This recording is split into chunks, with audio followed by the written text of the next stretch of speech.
Hello students, आज की इस वीडियो के माध्यम से हम लोग इंट्रोडक्शन टू कोऑर्डिनेट ज्योमेट्री निर्देशांक ज्यामिति क्या है इसके बारे में हम लोग अध्ययन करने वाले हैं। वैसे तो अगर कहा जाए तो 9th क्लास में निर्देशांक ज्यामिति का परिचय बताया जा चुका है। क्या होती है निर्देशांक ज्यामिति? इसमें किसी भी बिंदु कि हम लोग लोकेशन किस प्रकार से डिसाइड करते हैं, कैसे जानते हैं कि ये बिंदु कहाँ स्थित है, या अगर कोई बिंदु है हमारे पास ज्ञात है तो फिर ये कैसे देखेंगे कि वो बिंदु कहाँ स्थित हो जाएगा, या कहीं कि किसी बिंदु की स्थिति मालूम है तो फिर उस बिंदु का निर्देशांक ज्ञात करने की सारी चीज़ें आपको क्लास 9th के लेवल में बताई जा चुकी हैं।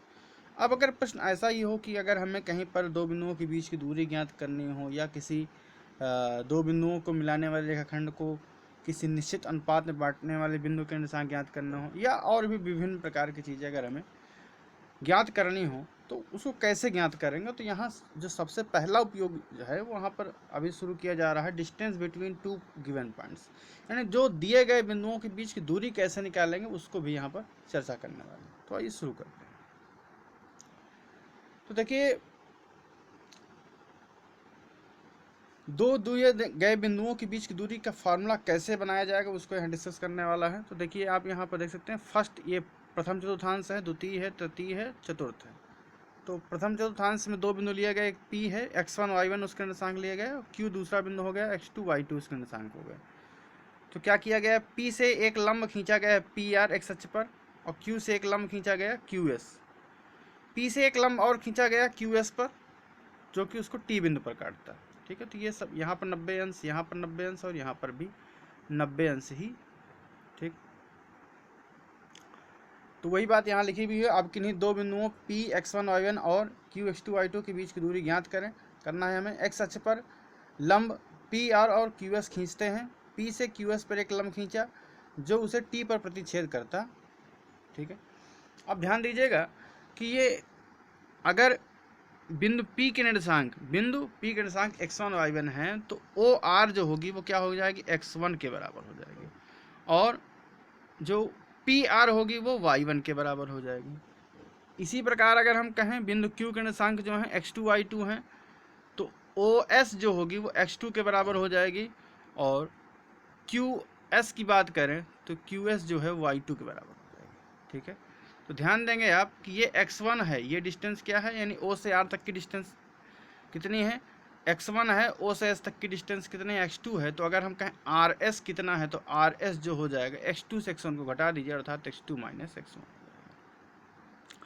ठीक ऐसे ही इधर देखिए, अगर OS की बात करते हैं तो ये क्या है, y2 है, और अगर हम यहाँ चूंकि लिखा हुआ आपका PR कितना है, y1 के इक्वल है, तो PR y1 के इक्वल है, तो फिर TS भी किसके इक्वल होगा, y1 के इक्वल होगा। एक आयत बन रहा है, उसके समूह भुजाएं बराबर हो जाएंगी।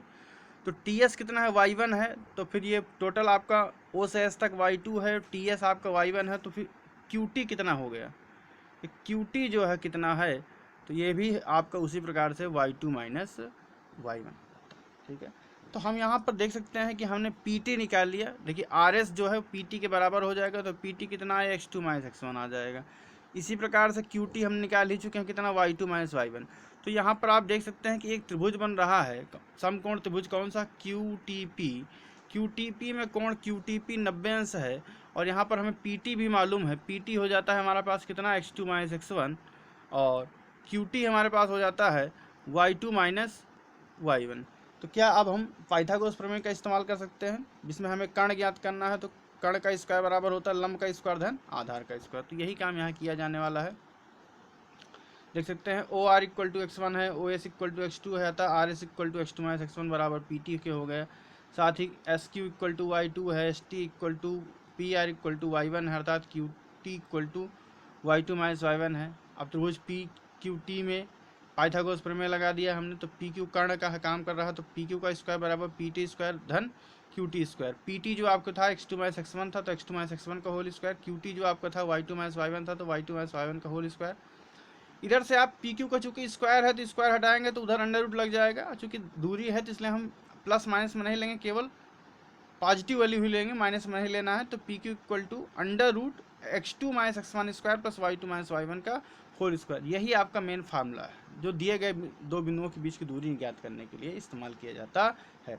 जहाँ x1 y1 पहले बिंदु के निर्देशांक है, x2 y2 दूसरे बिंदु के निर्देशांक है। ठीक है, जैसे यहाँ लिखा भी हुआ, चूंकि दूरी सदैव ऋणोत्तर होती है अर्थात धनात्मक होती है, या फिर जीरो कह सकते हैं। जीरो हो सकती है लेकिन ऋणात्मक तो कभी नहीं हो सकती है। हम केवल धनात्मक वर्गमूल ले रहे हैं। ठीक है, आप चाहे तो इधर x2 - x1 की जगह x1 - x2 का होल स्क्वायर और y1 - y2 का भी होल स्क्वायर कर सकते हैं। ये डिस्टेंस फार्मूला है अर्थात दूरी सूत्र कहलाता है। या इसको आप ऐसा भी याद कर सकते हैं, जैसे यहाँ पर देखिए x2 - x1 क्या है, x2 और x1 क्या है, भुज है, तो भुज के अंतर का square plus y2 - y1, y2 और y1 क्या है, दोनों कोटि है, तो कोटि के अंतर का स्क्वायर। तो आप ऐसा याद कर सकते हैं कि दो बिंदुओं के बीच की दूरी बराबर अंडर रूट के अंदर भुज के अंतर का स्क्वायर प्लस कोटि के अंतर का स्क्वायर। सरल शब्दों में आप ऐसे भी याद। ठीक है, अगर इनमें से एक बिंदु 0 0 हो जाए, मान लीजिए x2 y2 के स्थान पर हम 0 0 कर दें, x1 y1 के स्थान पर सीधे सीधे xy कर दें, तो क्या बन जाएगा आपका 0 - x का whole square plus under root के अंदर 0 - x का होल स्क्वायर प्लस 0 - y का होल स्क्वायर। अब 0 - x या 0 - y तो सीधे सीधे -x और -y है, जिसका स्क्वायर आपका प्लस का x स्क्वायर प्लस का y स्क्वायर है। तो इस तरीके से यहाँ कहा जाता है कि P बिंदु जो है अगर xy है उसका निर्देशांक है और मूल बिंदु आपका चूंकि 0 0 होता ही है, तो मूल बिंदु से किसी बिंदु की दूरी निकालने के लिए आप डायरेक्ट जो है फार्मूला इस्तेमाल कर सकते हैं under root x square plus y square. ठीक है, दूरी के आगे आप इकाई, मात्रक, यूनिट इस प्रकार से कुछ ना कुछ आपको लिखना पड़ेगा। और जैसे कि हमने अभी बताया भी था कि x2 - x1 का स्क्वायर प्लस y2 - y1 का होल स्क्वायर के स्थान पर आप x1 - x2 का स्क्वायर और y1 - y2 का स्क्वायर भी लिख सकते हैं, उससे कोई प्रॉब्लम नहीं होगी। अब देखिए इसी पर आधारित कोई क्वेश्चन देख लेते हैं। जैसे यहाँ पर दो बिंदुओं के बीच की दूरी निकालना तो बहुत ही आसान है। जैसे मान लीजिए हमने कहा कि भाई ये 2, 3 है एक बिंदु और एक है आपका 1, 2, इनके बीच की बिंदुओं के बीच की दूरी क्या होगी, तो एक आप भुज के अंतर का स्क्वायर देखिए, दो इसका भुज 2 है, इसका 1 है, तो 2 - 1 का होल स्क्वायर प्लस कोटि के अंतर का स्क्वायर यानी कि 3 - 2 का होल स्क्वायर,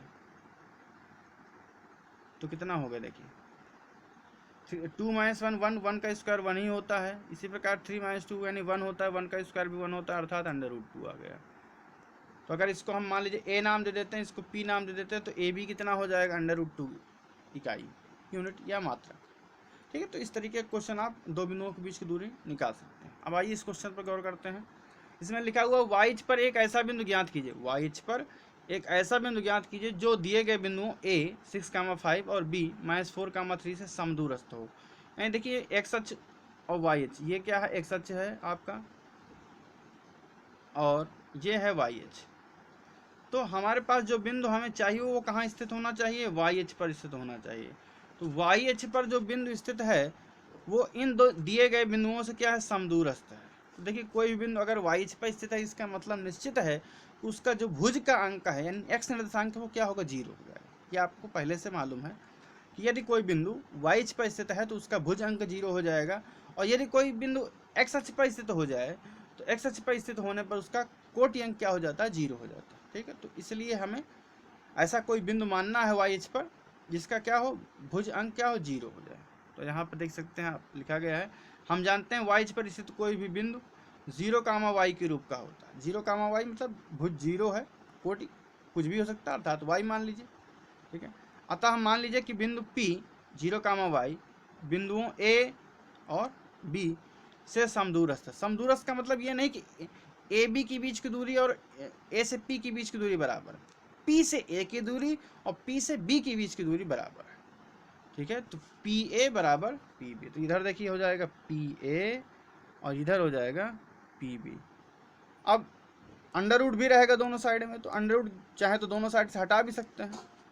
तो इसलिए यहाँ पर देखिए क्या बन जाता है आपका 6 माइनस यहाँ 0 का whole square plus 5 minus y का स्क्वायर, इधर आपका माइनस का 4 और -0 का स्क्वायर और प्लस 3 - y का होल स्क्वायर।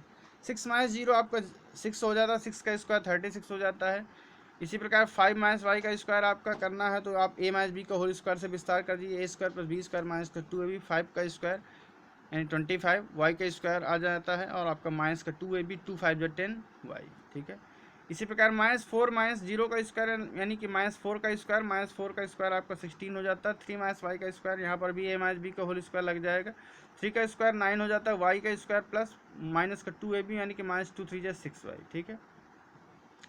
अब देखिए इसमें वाई स्क्वायर से वाई स्क्वायर कैंसिल हो जाता है, वाई स्क्वायर प्लस में इधर भी है, वाई स्क्वायर प्लस में इधर भी, तो वाई स्क्वायर से वाई स्क्वायर कैंसिल कर दीजिए और इसको सॉल्व करने पर आ जाता है 4y = 36, अर्थात y = कितना आ जाता है 9।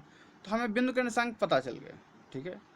क्योंकि उन्होंने पहले से एक स्पेशल स्थिति बताई थी कि y पर बिंदु होना चाहिए, इसलिए हमने उसका जो भुज अंक था वो पहले ही 0 कर दिया था, तो केवल y का मान यानी कोटि अंक मालूम करना था, वो हमने मान कर ही लिया, तो बिंदु पता चल गया। अर्थात वांछित बिंदु जो है, रिक्वायर्ड पॉइंट जो है वो 0,9, ठीक है।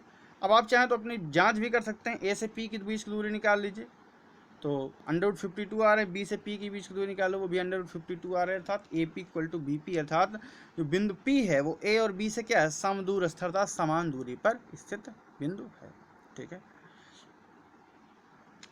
नेक्स्ट क्वेश्चन पे को डिस्कस करते हैं। यहाँ पर क्या बिंदु दिए गए 3, 2, -2, -3 और 2, 3, 3 बिंदु दिए गए, एक त्रिभुज बनाते हैं। तो अभी त्रिभुज बनाते हैं कि नहीं बनाते हैं ये हमें बताना है। त्रिभुज बनाने का मतलब देखिए 3 बिंदु अगर आपके मान लीजिए एक रेखा पर स्थित नहीं है, और अगर एक रेखा पर मान लीजिए एक बिंदु ये है, एक बिंदु ये है, एक बिंदु ये है, तो क्या त्रिभुज बन सकता है? बिल्कुल नहीं बन सकता। और अगर 3 बिंदु एक रेखा पर स्थित नहीं है तो इनसे त्रिभुज बन सकता है, भले ही वो कितना छोटा बने या कितना बड़ा बने। तो 3 बिंदु यदि संरेख नहीं है, संरेख का मतलब एक रेखा पर होना, तो अगर संरेख नहीं है अर्थात एक रेखा पर स्थित नहीं है तो उनसे त्रिभुज बनेगा, और यदि एक रेखा पर स्थित है तो उनसे त्रिभुज नहीं बनेगा। हालांकि संरेख सिद्ध करना और नहीं सिद्ध करने के और भी तरीके हैं, लेकिन अभी चूंकि हमें यहाँ डिस्टेंस फार्मूला ही पता है इसलिए उसी का उपयोग करना है, ठीक है। तो आगे कहा गया कि यदि हाँ तो बताइए कि यह जो है किस प्रकार का त्रिभुज है, ठीक।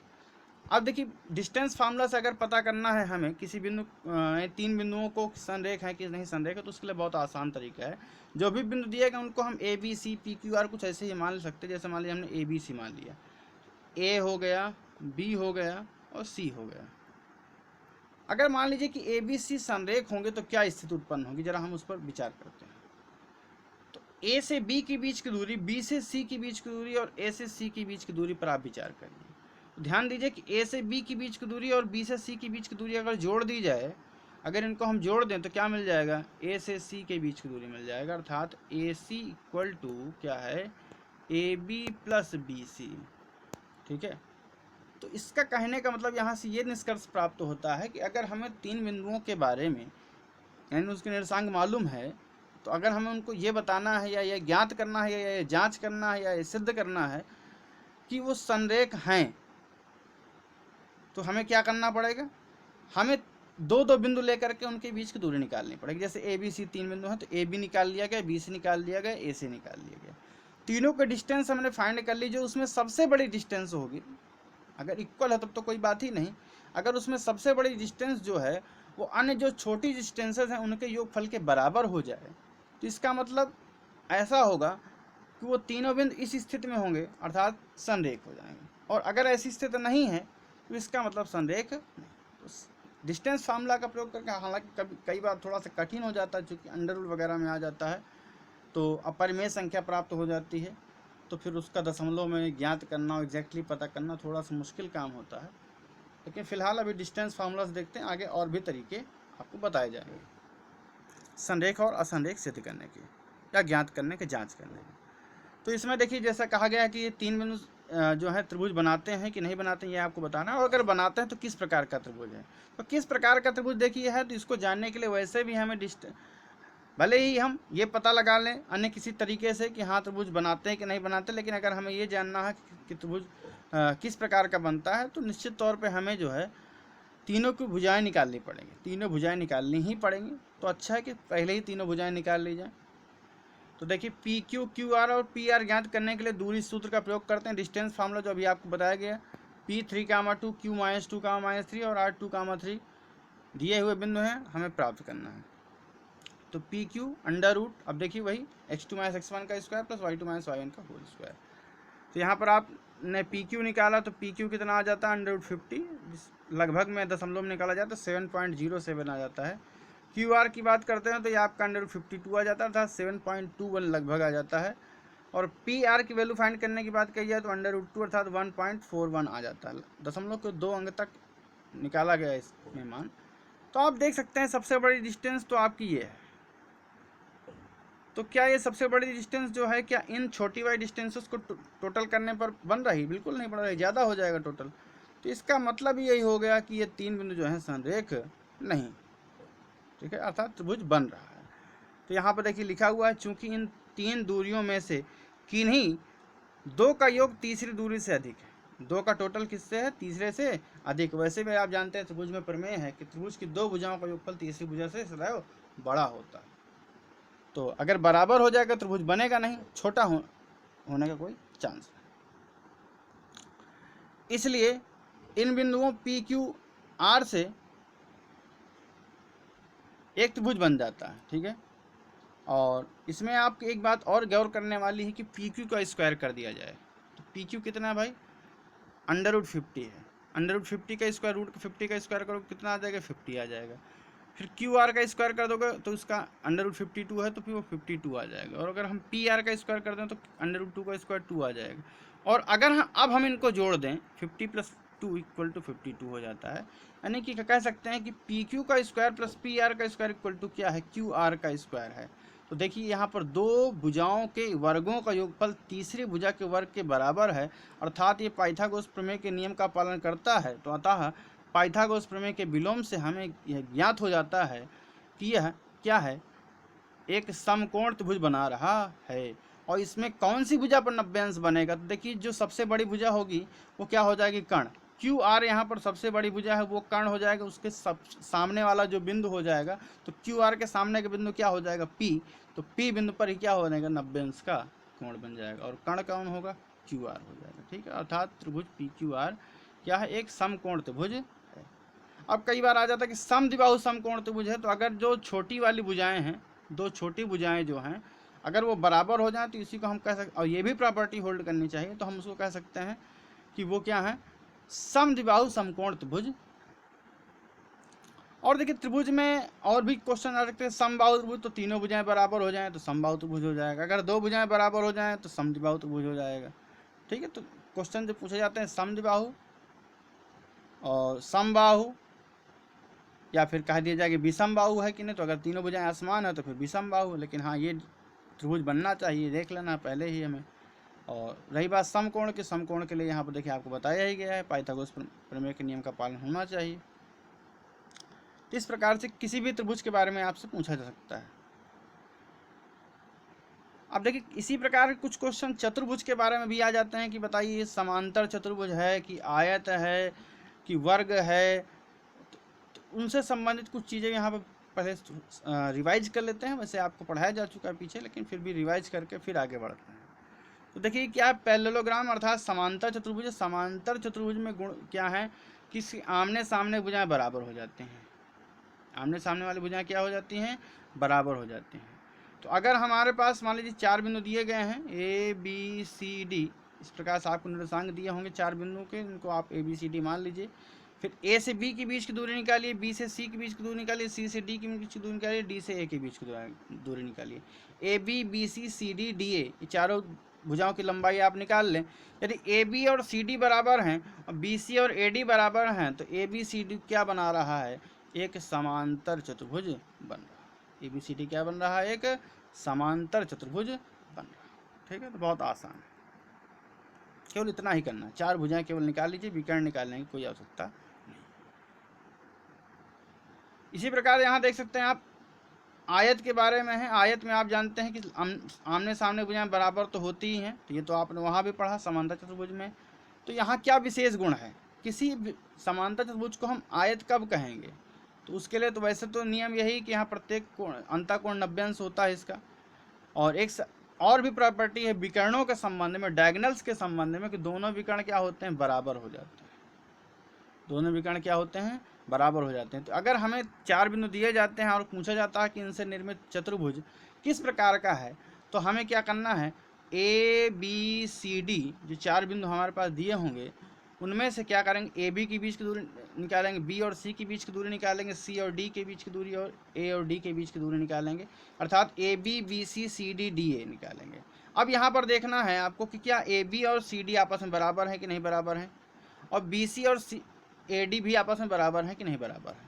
अगर ऐसा है अर्थात ए बी बराबर सी डी की है और बी सी बराबर डी ए का, अर्थात यह ए बी सी डी जो है अभी पूर्व में बताई गई बात के अनुसार ए बी सी डी के समूह भुजाएं क्या हैं, बराबर हैं, अर्थात ये क्या बन जाता है, एक समांतर चतुर्भुज बन जाता है। पर यदि हमें वहाँ आयत सिद्ध करना हो, ठीक है, या फिर ये जानकारी करनी हो तो किस प्रकार का है, तो फिर पिछले वाले क्वेश्चन में भी हमें विकर्ण निकालना पड़ेगा। जो पीछे अभी बात बताई गई तो उसमें भी हम विकर्ण निकाल लेंगे तो कन्फर्म हो जाएगा कि क्या ये समांतर चतुर्भुज आयत की प्रॉपर्टी को होल्ड करता है कि नहीं करता। वैसे तो समांतर चतुर्भुज तो बेसिकली है ही, पर क्या वो आयत भी है कि नहीं है, तो उसके लिए सीधे सीधे हमें क्या करना है, दोनों विकर्ण निकाल लीजिए। एक विकर्ण ए सी निकाल लीजिए लंबाई, और दूसरे विकर्ण बी डी की लंबाई निकाल लीजिए। तो ए सी निकाल लीजिए, बी डी निकाल लीजिए, और अगर दोनों विकर्ण बराबर हो जाते हैं तो वो आयत है, और अगर बराबर नहीं हो जाते हैं तो केवल और केवल हम उसको क्या कह सकते हैं, समांतर चतुर्भुज कह सकते हैं, पैरेललोग्राम कह सकते हैं, लेकिन आयत नहीं कह सकते।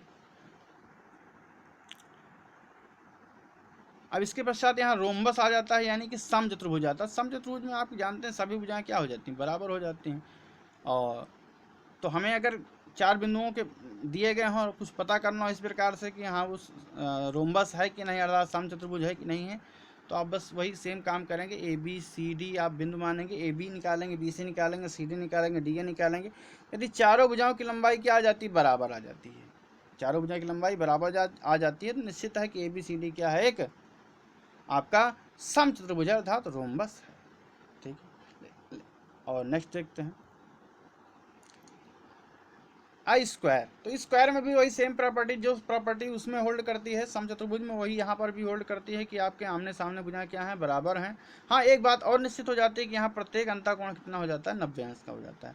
विकर्णों के संबंध में बात करें तो यहाँ के विकर्ण क्या हो जाते हैं, आपस में बराबर हो जाते हैं, जबकि ऐसा सम चतुर्भुज में होना जरूरी, ठीक है, क्योंकि जो वर्ग है वो सम चतुर्भुज की एक विशेष स्थिति है। तो मान लीजिए आपको 4 बिंदु दे दिए जाते हैं और वहाँ पर आपसे ये कहा जाता है कि सिद्ध कीजिए कि ये वर्ग है, तो आप क्या करेंगे, ए बी सी डी, तो ए बी निकालेंगे, बी सी निकालेंगे, सी डी निकालेंगे, डी ए निकालेंगे, और चारों बराबर होना चाहिए। देखते हैं कि ए बी बराबर बी सी बराबर सी डी बराबर डी ए के है, तब हमारे पास दो कंडीशन है कि या तो ये सम चतुर्भुज या तो फिर ये वर्ग है। तो फिर हम क्या करेंगे, इस बात कन्फ्यूजन को दूर करने के लिए क्या निकाल लेंगे, ए सी निकालेंगे विकर्ण और बी डी विकर्ण निकाल लेंगे। ए सी और बी डी दोनों विकर्णों की लंबाई निकाल लेंगे, वही डिस्टेंस फार्मूला का ही इस्तेमाल करना है यहाँ पर भी। तो ए सी और बी डी यदि बराबर हैं तो फिर ये वर्ग बन जाता है, यदि अलग अलग हैं तो फिर ये वर्ग नहीं बनता है, ये केवल एक आपका सम चतुर्भुज ही रहता। अब देखिए ऐसा ही क्वेश्चन यहाँ डिस्कस किया जाने वाला कि दर्शाइए कि 4 बिंदु दिए गए हैं, 1 2 3 4, एक वर्ग के शीर्ष हैं, तो वर्ग के शीर्ष हैं तो चारों भुजाएं निकालनी पड़ेंगी और हमें विकर्ण भी निकालना पड़ेगा। तो A B B C C D D A वही डिस्टेंस फार्मूला का इस्तेमाल करके निकाला गया, √34 तो देखिए बराबर है, तो चारों भुजाएं बराबर हैं, परंतु चूंकि वर्ग बताना है तो आपको विकर्ण भी निकालना पड़ेगा। ए सी और बी डी विकर्ण हो गए तो √68 ये भी बराबर हो गए, तो यानी कि सम्मुख भुजाएं यानी चारों भुजाएं बराबर हैं और साथ ही साथ दोनों विकर्ण बराबर हैं। तो ये प्रॉपर्टी बताती है, स्पष्ट करती है कि ए बी सी डी क्या है, एक वर्ग के शीर्ष हैं। यहाँ लिखा हुआ है कि ए बी बराबर बी सी बराबर सी डी बराबर डी ए है और ए सी बराबर बी डी है, अर्थात ए बी सी डी की चारों भुजाएं बराबर हैं, दोनों विकर्ण भी बराबर हैं, अतः ये ए बी सी डी क्या है, एक वर्ग है। और अगर हमें केवल सम चतुर्भुज सिद्ध करना होता तो हमने विकर्णों की लंबाई निकालने की आवश्यकता नहीं थी, हम केवल चारों भुजाएं की लंबाई निकाल लेते, कह देते कि हाँ चारों भुजाएं बराबर हैं, तो यह अर्थात एक सम चतुर्भुज है। ठीक है, हाँ अगर ऐसा पता करना हो, निश्चित करना हो कि किस प्रकार का चतुर्भुज है, तो फिर वहाँ पूरा काम करना पड़ेगा, मतलब भुजाओं की लंबाई भी निकालनी पड़ेगी और विकर्णों की लंबाई भी निकालनी पड़ेगी। उसके आधार पर आपको निश्चित करना है कि ये समांतर चतुर्भुज है कि आयत है कि सम चतुर्भुज है कि वर्ग। तो देखिए इस प्रकार से डिस्टेंस फार्मूला का उपयोग करके हम लोगों ने काफ़ी चीज़ें, काफ़ी प्रकार के क्वेश्चंस यहाँ डिस्कस किए हैं। आगे और भी चीज़ें हैं जो नेक्स्ट वीडियोस में आपको डिस्कस किए जाएंगे। तो आशा कि सारी चीज़ें आप लोगों को समझ में आ गई होंगी। आप अपने बुक से एग्जाम्पल्स के क्वेश्चन, एक्सरसाइज के क्वेश्चन सॉल्व करें, ज़्यादा से ज़्यादा प्रैक्टिस करें।